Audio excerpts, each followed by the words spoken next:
श्रीमद कुंज विहारे नमः। श्री स्वामी हरिदास विजय तेतराम।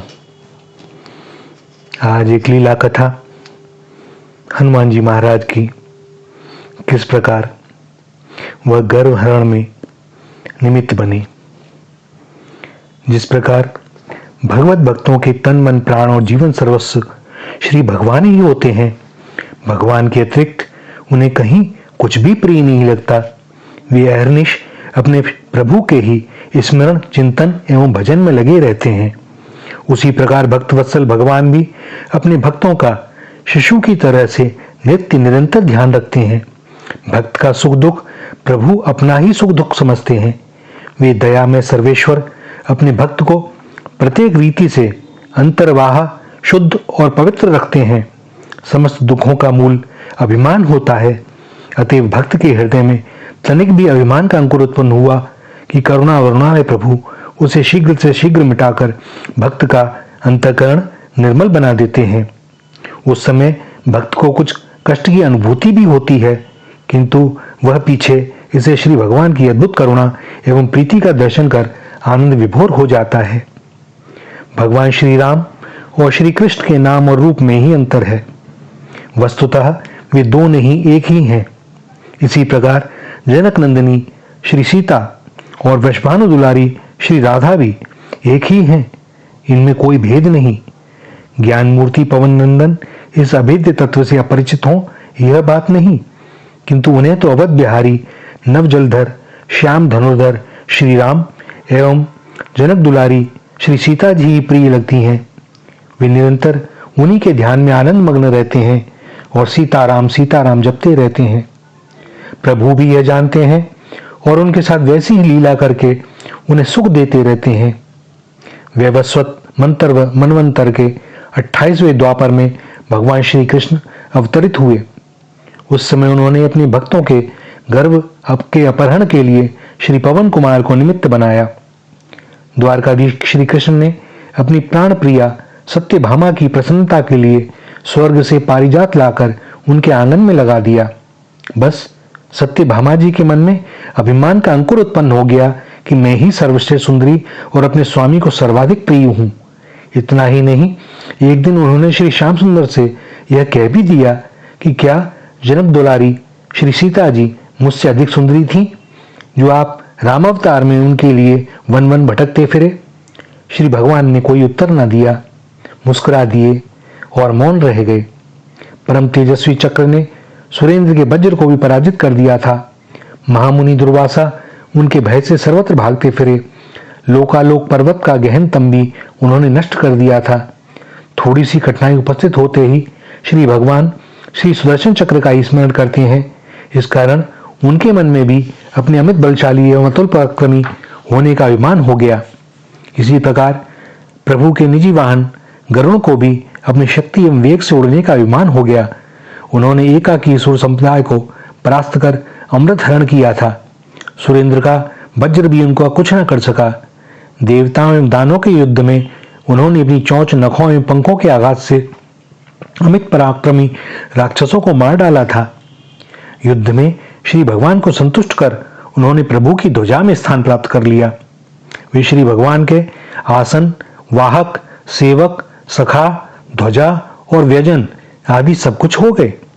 अपने इन कार्यों की स्मृति से एक दिन उनके मन में भी अपने अप्रतिभट होने का अहंकार उत्पन्न हो गया कि मेरे समान बलशाली कोई नहीं। अपने इन तीनों प्रीति भाजनों का गर्व दूर करने के लिए लीला वपु प्रभु श्री कृष्ण ने श्री हनुमान जी महाराज का स्मरण किया। भगवान के मन में संकल्प उदित होते ही श्री हनुमान जी महाराज तत्काल द्वारका पहुंच गए। उन्होंने राजकीय उद्यान में प्रवेश किया। प्रहरियों ने उन्हें रोकना चाहा, किंतु भूधराकार आंजनेय के आग्नेय नेत्रों से भयभीत होकर वे यत्र तत्र दुबक गए। श्री हनुमान जी महाराज उछलकर एक वृक्ष पर चढ़ गए। वे उसके कुछ मधुर फल खाते, कुछ कुतरते, कुछ ऐसे ही तोड़कर फेंक देते। फिर वे कच्चे फलों को डालियों सहित तोड़कर फेंकने लगे। इस प्रकार वे एक वृक्ष से दूसरे वृक्ष पर कूदते, उसके फलों एवं डालियों को तोड़ तोड़कर फेंकते हुए उस परम रमणीय वाटिका का ध्वंस करने लगे। कुछ ही देर में समूची वाटिका तहस नहस हो गई। यह समाचार द्वारकाधीश के समीप पहुंचा। वेंते को बुलाकर श्री भगवान ने कहा, विंतानंदन, कोई बलवान वानर द्वारावती के राजोद्यान में बलात् प्रवेश कर उसे नष्ट भ्रष्ट कर रहा है। तुम सशस्त्र सैन्य लेकर जाओ और उसे पकड़ कर ले आओ। गरुड़ जी को जैसे आघात लग गया। एक क्षुद्र वानर को पकड़ने के लिए प्रभु सेना साथ ले जाने के लिए कह रहे हैं। उन्होंने भी कह दिया, प्रभु एक बंदर के लिए तो मैं ही पर्याप्त हूं, सेना की क्या आवश्यकता। अच्छा, जैसे भी हो उस वानर को पकड़ लाओ। मुस्कुराते हुए प्रभु श्री कृष्ण ने आदेश दिया। परम शक्तिशाली गरुड़ जी महाराज राजोद्यान में पहुंचे। उन्होंने देखा श्री हनुमान जी महाराज उनकी ओर पीठ किए कोई फल कुतर रहे हैं।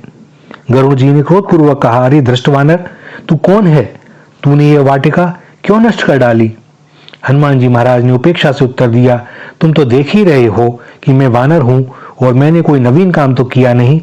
वानर जो कुछ करते हैं वही मैंने किया है। अच्छा, तो चल तू महाराज के पास।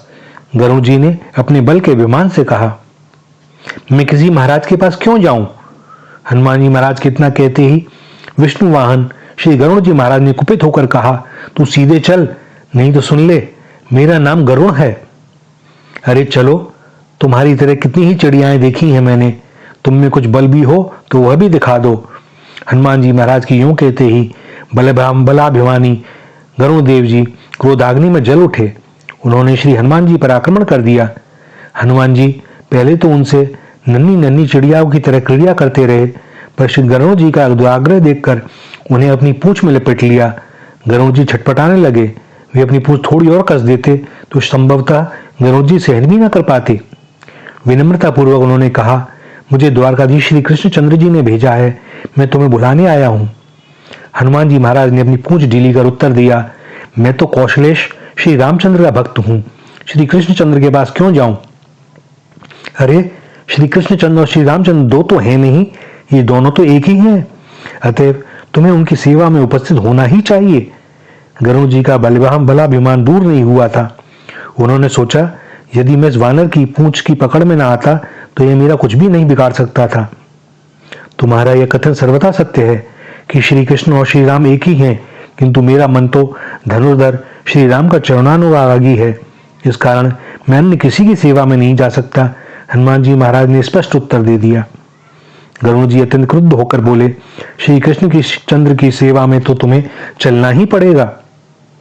देखो भैया गरुड़, मुझसे झगड़ो मत, मुझे शांतिपूर्वक फल खाने दो, तुम यहां से चले जाओ। हनुमान जी का यह उत्तर सुनकर गरुड़ जी ने पकड़ने का प्रयत्न करने लगे। तुम नहीं मानोगे, हनुमान जी ने प्रभु के वाहन गरुड़ पर तीव्र आघात करना उचित नहीं समझा। उन्होंने गरुड़ जी को पकड़कर धीरे से समुद्र की ओर फेंक दिया और स्वयं मलेगरी पर चले गए। गरुड़ जी सीधे मुंह के बल समुद्र में गिरे। वे क्षण भर के लिए मूर्छित हो गए। समुद्र का कुछ पानी भी पी गए। मूर्छा निवृत्ति के उपरांत उन्हें दिग्भ्रम हो गया। उन्होंने मन ही मन प्रभु का स्मरण किया, तब उनकी बुद्धि जाकर कुछ स्थिर हो पाई। भीगे पंख लज्जित गरुड़ जी प्रभु के समीप पहुंचे। भगवान श्री कृष्ण ने मुस्कुराते हुए पूछा, समुद्र में स्नान करके आ रहे हैं क्या गरुड़ जी? आर्त होकर गरुड़ जी प्रभु के चरणों में गिर गए। बोले, प्रभु वह वानर असाधारण है, उसी ने मुझे पकड़कर समुद्र में फेंक दिया था। इतना कहते हुए भी उनके मन में अपने वेग से उड़ने का अहंकार अवशिष्ट था ही। भगवान मन ही मन मुस्कुरा उठे। उन्होंने कहा, वे श्री राम जी के अन्य भक्त श्री हनुमान जी हैं, वे मलयगिरी पर चले गए हैं। अब तुम उनसे जाकर कहो कि तुम्हें श्री रामचंद्र जी बुला रहे हैं। गरुड़ जी ने श्री भगवान के चरणों में मस्तक रखा और मलयगिरी के लिए प्रस्थान किया। श्री भगवान ने सत्यभामा जी से कहा, तुम सीता का रूप धारण करके मेरे समीप बैठो, क्योंकि हनुमान जी को श्री सीताराम का ही रूप प्रिय है। फिर प्रभु ने चक्र को बुलाकर आदेश दिया, तुम द्वार पर अत्यंत सावधान रहना। मेरी अनुमति के बिना कोई भी द्वारका में अथवा राज सदन में प्रविष्ट न होने पावे। सुदर्शन के चले जाने पर प्रभु स्वयं धनुष बाण धारण करके श्री राम रूप में सिंहासनसीन हो गए। गरुड़ जी अत्यंत वेग पूर्वक उड़े, किंतु वे हनुमान जी के समीप जाने में मन ही मन डर रहे थे। प्रभु की आज्ञा से वे मलयगिरी पर पहुंचे। वहां उन्होंने हनुमान जी से विनय पूर्वक कहा, द्वारका में तुम्हें भगवान श्री रामचंद्र जी बुला रहे हैं। मेरी करुणा में प्रभु ने मुझे बुलाया है, यह जानकर मुझे बड़ी प्रसन्नता हुई। हनुमान जी महाराज ने हर्षपूर्वक कहा, तुम चलो, मैं आता हूं। वेगशाली गरुड़ जी को हनुमान जी महाराज का उत्तर प्रिय नहीं लगा। यह शाखा मृग मुझसे बलवान अवश्य है, किंतु गति में मुझसे इसकी क्या तुलना। पता नहीं यह द्वारावती कब पहुंचे। किंतु भयवश उन्होंने श्री हनुमान जी को कोई उत्तर नहीं दिया और प्रभु के सम्मुख अपनी तीव्रतम गति के प्रदर्शन के लिए वेग पूर्वक उड़ चले। हनुमान जी महाराज द्वारका पहुंचे। वे राज सदन में प्रविष्ट होना चाहते थे कि सुदर्शन ने उन्हें रोक दिया। प्राणनाथ के दर्शन में व्यर्थ विलंब होते देख हनुमान जी महाराज ने सुदर्शन जी को पकड़कर अपने मुख में रख लिया और भीतर चले गए। वे भगवान श्री राम जी के चरणों में गिर पड़े। फिर हाथ जोड़े प्रभु के मुखारबंद की ओर अपलक दृष्टि से देखते हुए उन्होंने विनयपूर्वक पूछा, हे नाथ, सीता माता कहाँ है? आज आप किसी दासी को उनका यह गौरव प्रदान कर रहे हैं। सत्यभामा जी लज्जित हो गईं। उनका सौंदर्य का अभिमान नष्ट हो गया। उसी समय अत्यंत वेग पूर्वक उड़ने के कारण हांफते हांफते गरुड़ जी प्रभु जी के समीप पहुंचे तो वहां पहले से ही हनुमान जी महाराज को विद्यमान देखकर उनका मुंह नीचा हो गया। उनका वेग पूर्वक उड़ने का अभिमान समाप्त हो गया। मुस्कुराते हुए भगवान श्री राम रूपधारी द्वारकेश ने हनुमान जी से पूछा, आपको राज सदन में प्रविष्ट होते समय किसी ने रोका तो नहीं?